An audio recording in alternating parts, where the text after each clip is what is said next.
हळदीला जाताना भीषण अपघात, 23 वर्षीय तरुणीचा जागीच मृत्यू, दोघी गंभीर जखमी. नागपूर जिल्ह्यातील कन्हान परिसरातून एक अत्यंत धक्कादायक आणि हृदयद्रावक बातमी समोर येत आहे. हळदीच्या कार्यक्रमासाठी निघालेल्या 3 तरुणींवर काळाने घाला घातला. अज्ञात भरधाव वाहनाच्या जोरदार धडकेत 23 वर्षीय तरुणीचा जागीच मृत्यू तर दोघी जखमी असून एकीची प्रकृती गंभीर आहे.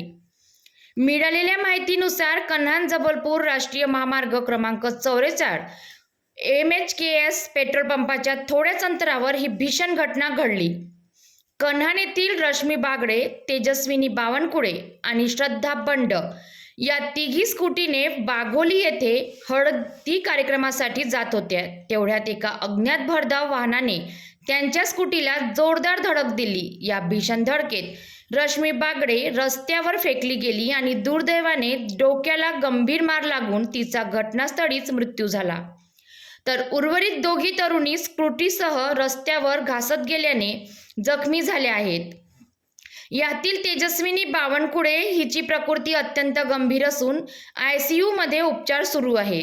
या घटनेची माहिती मिळताच कन्हान पोलीस तात्काळ घटनास्थळी दाखल होऊन पंचनामा करून मृतदेह कामठी उपजिल्हा रुग्णालयात पाठवण्यात आला.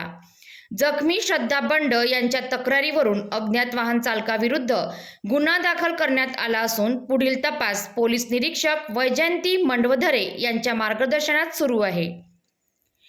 एका आनंदाच्या क्षणासाठी निघालेल्या या तिघींवर काळाने अशी क्रूर झडप घातली. कन्हान परिसरात शोककळा पसरली आहे.